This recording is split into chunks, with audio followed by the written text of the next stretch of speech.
So hello everyone, welcome to Engineers Career Point platform. My name is Gurvinder. So आज का जो ये मेरा वीडियो है ये बहुत ज़्यादा इंपॉर्टेंट है उन सभी स्टूडेंट्स के लिए जो जॉब को इमीडिएट ऑप्शन देखना चाह रहे हैं। ऑल्दो कि आई ऑलवेज प्रेफर, जो मैंने इस प्लेटफॉर्म पे भी बोला है, हर सेमिनार में भी बोला है कि we are always in a favour of the higher studies, लेकिन स्टिल बहुत सारे रीजंस होते हैं, हर इंडिविजुअल डिफरेंट होता है। तो बहुत सारे स्टूडेंट्स ऐसे होते हैं जो जॉब के लिए ऑप्ट करता है कि मेरे को ठीक है सर, मैंने बीटेक कर लिया है, मैंने डिप्लोमा कर लिया है, कि मेरे को जॉब के लिए ही जाना है।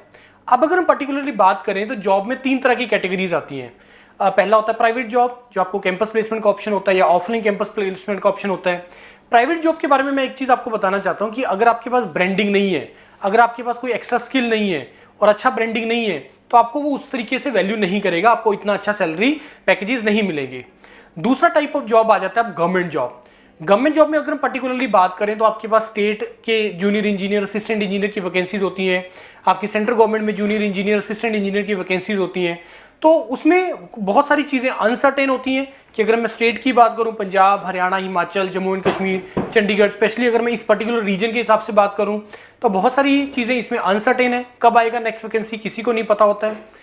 अब दूसरा आ जाता है फिर सेंट्रल गवर्नमेंट में। सेंट्रल गवर्नमेंट में डेफिनेटली बहुत सारी चीज़ें फिक्स हैं कि जैसे एसएससी जेईई हर साल आना है और एक्सपेक्टेड है कि आरआरबी जेईई भी हर साल आएगा। अब ये गवर्नमेंट जॉब की बात आ गई। तीसरा पॉइंट इसमें यहाँ पे आ जाता है, फिर हम पब्लिक सेक्टर की बात करें। पब्लिक सेक्टर मेरा शुरू से मानना यही है कि 2 पिलर हैं, बहुत बड़े पिलर हैं इस कंट्री की। अगर मैं पर्टिकुलरली बात करूं जिस कारण से ये कंट्री ग्रो कर रहा है, पहला प्राइवेट सेक्टर, दूसरा public sector. Private sector, public sector में बहुत ज़्यादा एज ए इंडिविजुअल भी ग्रोथ का अपॉर्चुनिटी होता है, और दूसरा ये सेक्टर्स ऐसे हैं जो बहुत ज़्यादा काम कर रहे हैं और जिनको स्किल्ड पर्सन ही चाहिए, जिनको कैपेबल लोग चाहिए। मे बी वो जो ये 2 पर्टिकुलर कंसर्न हैं, प्राइवेट सेक्टर और पब्लिक सेक्टर, ये लाइबिलिटीज़ नहीं रखते हैं अपनी ऑर्गेनाइजेशन पे। और अगर कोई ऐसा लाइबिलिटी आ भी जाएगा, ऐसा पर्सन जो इस ऑर्गेनाइजेशन के लिए नहीं मिला, वो बहुत जल्दी आउट भी हो जाएगा। पहली बात तो उसको एंट्री ही नहीं मिलेगी, और दूसरा अगर मिल जाएगी तो वो बहुत जल्दी आउट हो जाएगा क्योंकि सिस्टम उसको सपोर्ट ही नहीं करेगा, राइट। तो पब्लिक सेक्टर एक ऐसा डोमेन है जहां पे आपके पास बहुत अपॉर्चुनिटीज होती है। अगर मैं जॉब के पॉइंट ऑफ व्यू से बात करूं तो वहां पे 2 तरीके से एंट्री मिलती है। एक होता है थ्रू द गेट एग्जाम, अगर मैं पर्टिकुलर बीटेक की बात करूं, एक होता है विदाउट गेट। गेट का एग्जाम अब फरवरी में चला गया, अब नेक्स्ट ईयर फरवरी में आएगा। जिसका रैंक अच्छा आया तो उसको अपॉर्चुनिटीज मिलेगा, जिसका रैंक अच्छा नहीं आया तो स्टिल सर मेरे को जॉब के लिए जाना और जाना भी मेरे को पब्लिक सेक्टर के लिए, तो मेरे पास क्या ऑप्शन है। मेरा इस वीडियो को बिल्कुल एंड तक देखना क्योंकि बहुत सारी मैं इनसाइट्स आपको प्रोवाइड करूंगा यहाँ पे, राइट। अब उसके बाद पब्लिक सेक्टर में विद गेट हुआ तो ठीक है, जॉब अगर गेट नहीं अच्छा हुआ तो leave that thing. Now I am here going to talk about the public sector who are recruiting without GATE. पिछला साल इलेक्शन ईयर था तो लोगों को ये लग रहा था, इनफैक्ट हमें भी ये लग रहा था कि इलेक्शन ईयर है, वैकेंसीज ज्यादा इस रीजन से आ रही है कि इलेक्शन ईयर है। लेकिन जैसे इलेक्शंस ओवर हुए उसके बाद 3-4 रिक्रूटमेंट आना स्टार्ट हुआ।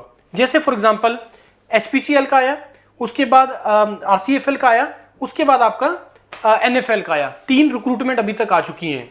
And where we got surprise कि इसमें जो वैकेंसीज आई हैं वो पिछले साल से भी ज्यादा आई हैं।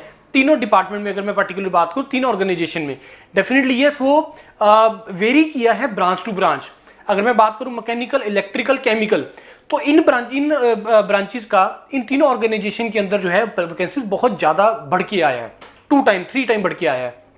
अब डिस्कस करते हैं कि सर ठीक है, गेट नहीं हुआ, पब्लिक सेक्टर ये 3 आए और कितने का आएंगे। मेरे पास पूरा लिस्ट है 50+ पब्लिक सेक्टर हैं जो हर साल रिक्रूटमेंट करते हैं विदाउट गेट। 3 ही अभी तक आ चुके हैं, Hindustan aeronautical limited, Bharat heavy electricals limited, उसके बाद HEL आ गया, HRRL आ गया, कोचिंग शिपयार्ड आ गया, गोवा शिपयार्ड आ गया। ऐसा बहुत लंबा लिस्ट है। एयरपोर्ट अथॉरिटी आ गया, CGPDM, ऐसा बहुत ज्यादा नंबर ऑफ लिस्ट में है मेरे पास। HRRL आ गया, तो ऐसे बहुत सारे हैं। अब हमें करना क्या है, तैयारी करनी है, ऑब्वियसली तैयारी करनी है। अब आप लोग जो लोग अभी इंजीनियर्स करियर पॉइंट पे ओनली लिंक्ड हैं, तो मैं आपको एक सजेशन दे रहा हूं कि आप लोग योरपीडिया प्लेटफॉर्म पे भी आ जाइए। योरपीडिया प्लेटफॉर्म पे आपको क्या बेनिफिट मिलेगा, जैसे मैं बात करूं कि इन पर्टिकुलर एग्जाम्स की तैयारी, सर मेरे को एचपीसीएल की तैयारी करनी है, मेरे को एनएफएल की करनी है, मेरे को आरसीएफएल की करनी है, तो क्या आप करवाते हो? Definitely yes. उसके लिए फिर योरपीडिया प्लेटफॉर्म, क्योंकि ये जो ऑर्गेनाइजेशंस हैं, जो रिक्रूटमेंट है, ये नेशनल लेवल पे, तो नेशनल लेवल के जितने भी रिक्रूटमेंट्स हैं, जो जितनी भी सर्विसेज है, हमारा योरपीडिया पे होता है। जो स्टेट से रिलेटेड मैटर्स हैं हम लोग डील करते हैं इंजीनियर्स करियर पॉइंट चैनल के ऊपर, राइट। अब बात आती है कि सर इसमें एग्जाम पैटर्न क्या होता है, क्या क्या चीजें मेरे को पढ़नी चाहिए। देखो टू बी वेरी फ्रैंक, इसके जो एग्जाम्स होते हैं गेट से मैं बोलूँगा कम से कम 1/3 ईजी होता है, लेवल 1/3 लेवल तक ईजी होते हैं। क्योंकि गेट में आपको 65 क्वेश्चंस 180 मिनट्स, इसमें जो आपको टाइम दे रहा है किसी भी एग्जाम में रफली एक क्वेश्चन के पीछे 1 मिनट या उससे कम का टाइम है। HPCL का क्या एग्जाम पैटर्न है, 150 minute 170 question less than 1 minute. NFL का अगेन 1 मिनट, RCFL का अगेन 1 मिनट। तो एग्जाम पैटर्न को ज़्यादा डिफिकल्ट नहीं है। सिविल के जो स्टूडेंट जो असिस्टेंट इंजीनियर के लिए जो प्रिपरेशन कर रहे हैं तो उसके लिए ये प्रिपरेशन मोर देन सफिशिएंट है।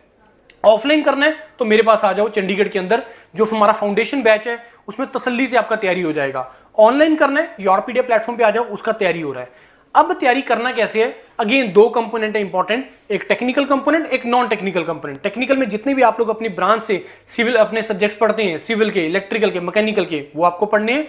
नॉन टेक्निकल में quantitative aptitude, reasoning, English, general studies, ये 4 कंपोनेंट ही होते हैं। इसको ढंग से पढ़ लेना आप लोगों ने। अगर इस सारे को कलेक्टिवली बहुत अच्छे तरीके से आपने तैयारी कर लिया तो पर्पस आपका सॉल्व हो जाएगा।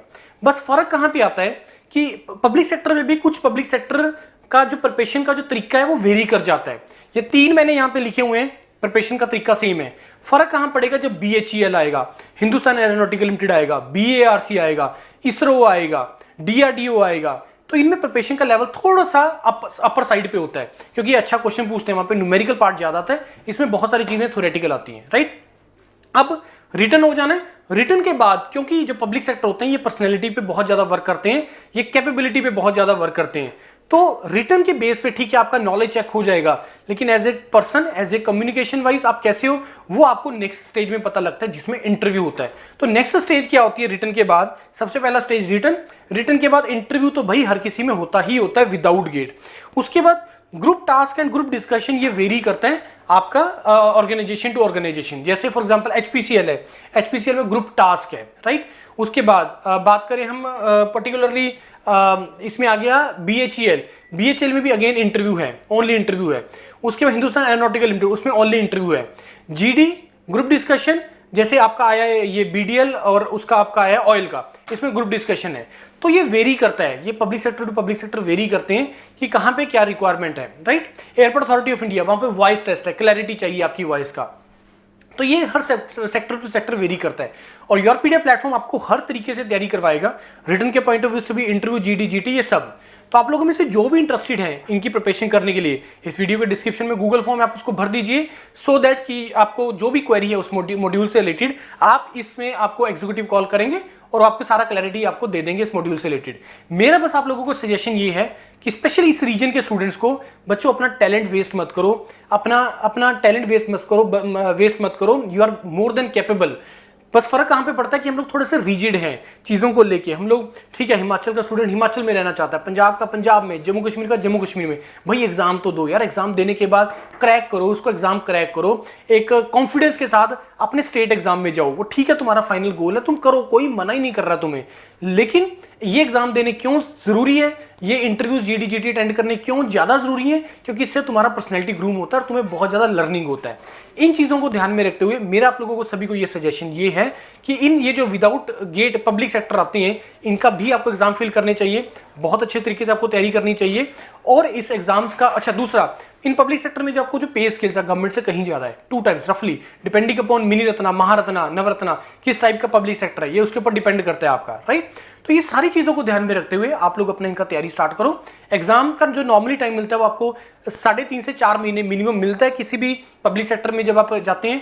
Exceptions are there, like Airport Authority, उसने ले लेना 50 दिन के अंदर एग्जाम, तो वेरी करती है, तो प्रिपरेशन भी उसका अकॉर्डिंगली करना पड़ता है, एडवांस में तैयारी करनी पड़ती है अकॉर्डिंगली, राइट। तो ऐसे बहुत सारी ऑप्शंस हैं। कोई भी इन चीज़ों से रिलेटेड डिस्कशन करना है आप मेरे को कॉल कर लो डायरेक्टली, लेकिन मेरा मानना ये है कि आप लोग मेहनत करो, यू ऑल आर कैपेबल, और आप सभी के सभी लोग कैपेबल है।